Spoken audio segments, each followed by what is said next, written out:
हिमालय के ऊंचे पहाड़ों में बड़े बड़े चीड़ और बुरांश के पेड़ों के बीच बसा था पालमपुर गांव। यह एक छोटा सा गांव था जहां के लोग पहाड़ी जीवन की कठिनाइयों के आदी थे। यहां जीवन सरल था। दिन की शुरुआत सूरज के उगने और ढलने से होती थी, लेकिन पालमपुर पर एक साया मंडराता था, एक डरावना साया जो गांव के ऊपर पहाड़ी पर बने एक पुराने हवेली से पड़ता था। यह हवेली कभी एक अमीर परिवार, मेहरा परिवार की हुआ करती थी, लेकिन कई साल पहले वो बिना किसी निशान के गायब हो गए थे।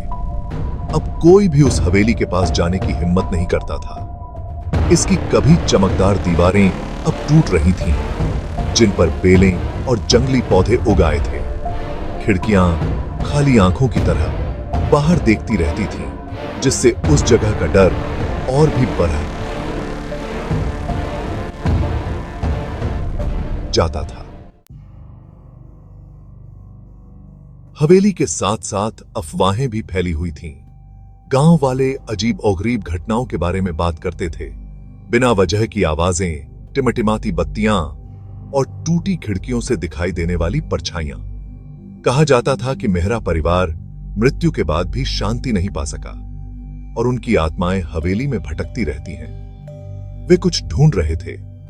गांव वाले फुसफुसाते थे, कुछ ऐसा जो उन्होंने खो दिया था और उसे पाने के लिए बेताब थे। मीरा, एक जवान लड़की जो अपने दादा दादी के साथ गांव में रहती थी, उसकी नजरें अक्सर हवेली पर टिकी रहती थीं। उसकी उजाड़ सुंदरता, उसकी उदासी उसे आकर्षित और भयभीत दोनों करती थी। उसकी दादी अपनी पोती की दिलचस्पी को भांपते हुए अक्सर हवेली और उसके पूर्व निवासियों के किस्से सुनाया करती थीं।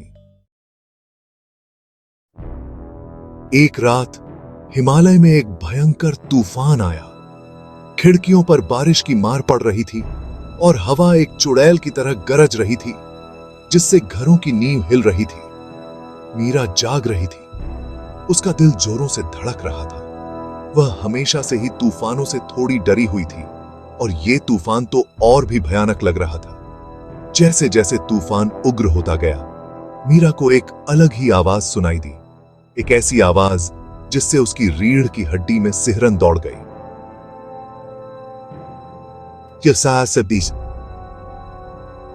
एक धीमी, दर्द भरी चीख थी, लगभग इंसानों जैसी। ऐसा लग रहा था जैसे ये आवाज हवेली की तरफ से आ रही है। उत्सुकता और बढ़ते डर के साथ मीरा का दिल भर गया।